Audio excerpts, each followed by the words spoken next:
asked you to? Is that Gotta follow the lead, eh?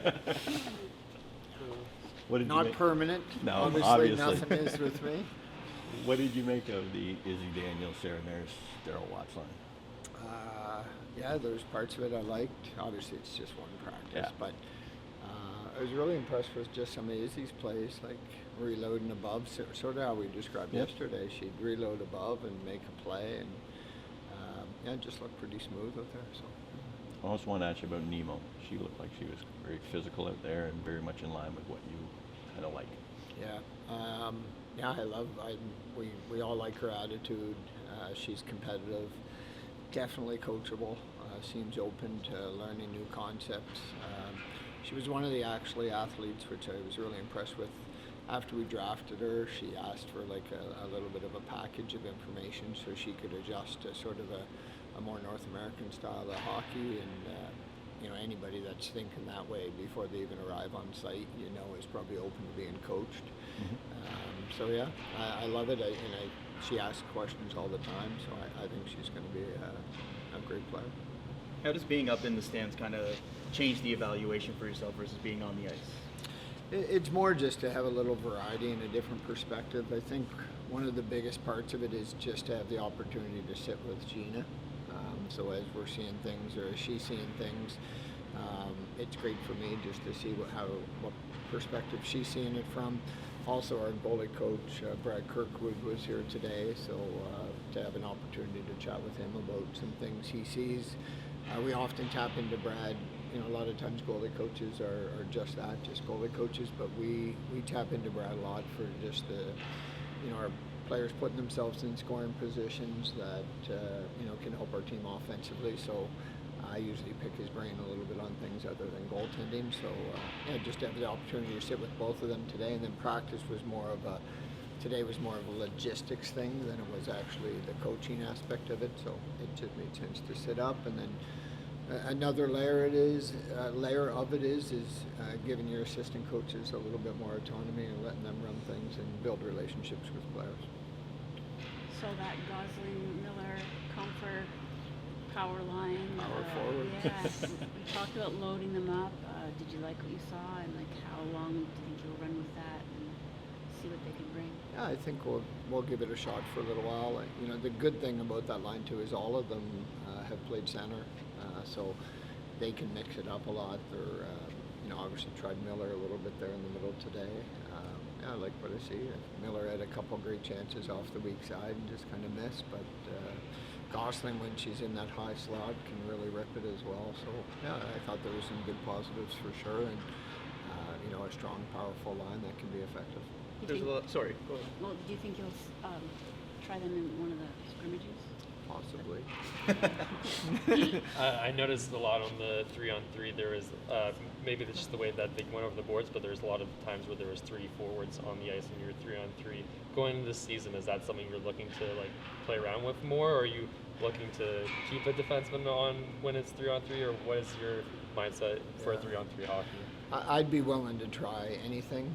I'm not against trying 3 forwards. For today, the coaches asked me before they went on the ice, and I said if it's 2D and a forward, or 2 forwards and a D, or 3 forwards, and to be honest, at times 3D, I'm okay with it. Like just for this, you're just trying to see. We were just trying to play more aggressive and just gamble a little bit on the 3-on-3s. And to be honest, sometimes you got to put some time aside for just having some fun as well. So it's just a fun way to end practice. Sometimes it keeps it loose. So there was no rationale with who we had together in the 3-on-3. Obviously in the 5-on-5 there were some lines, but the 3-on-3 was just meant to be fun. Speaking of fun, you're going to Vancouver. That sounds like fun. That's awesome. I saw the league release some dates, so really exciting about the locations for sure. Well, you've had some experience in Vancouver, right? Like, rivalry series. What is the market there already, or is that a market that has to build in terms of women's hockey?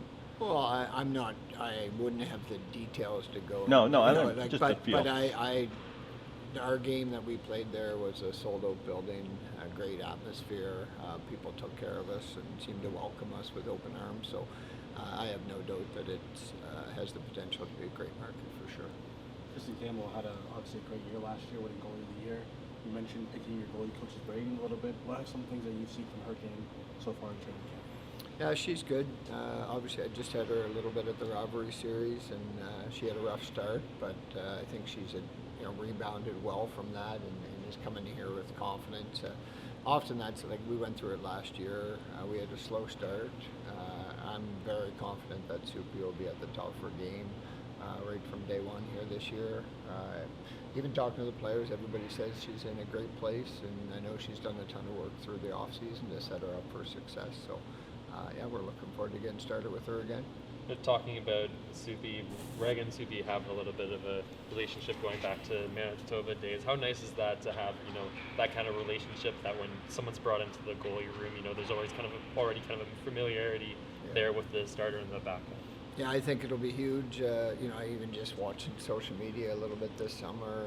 Soupy ran a goalie camp, and Kirk was one of the workers at the goalie camp. So when you have that sort of history with each other, you don't have to rebuild a friendship. It's already there. The connection's there. The respect level's there. So they'll be a great group together. And CJ fits in with anybody. She's open with anybody. She's welcoming with everybody, and she'll continue to push them to be the best they can be too. There are a lot of forwards on this roster that can play the wing and play center as well. Kind of what do you look for when deciding who plays down the middle for your lineups? It's tough. I mean, you're trying to find the combination of the best players at the position, but obviously good character people as well. I know myself, I'm a big believer that to have a good team, you need to have good teammates and good people that'll stick together and work through things. Even just talking to some of the returning players and some of our leaders, like a lot of times when I try to pick their brain on, this player or that player or our group as a whole, a lot of times now they're just shaking their head and saying good luck with some of the selections that you and Gina have to make. So I think we're in a good place. I think the depth of our roster has improved. I think the chemistry is building right now. We got a lot of great players and a lot of good people. And minicamp coming up now, how does it compare to last year's minicamp, where obviously a long training camp going into some of those preseason games, a lot of unknowns, some experimenting with rules and such? How different is kind of the minicamp experience going to be this year, and are you looking to kind of build into the season there, or maybe experiment a little bit with some of these games? Yeah, it's a good question, because I thought last year, like, there were so many unknowns heading into that minicamp that there was almost like this urgency to have the best team you could have from day one, and it was all like this inner competition. And I think what we learned from last year's exhibition series was that you just want to worry about your own group.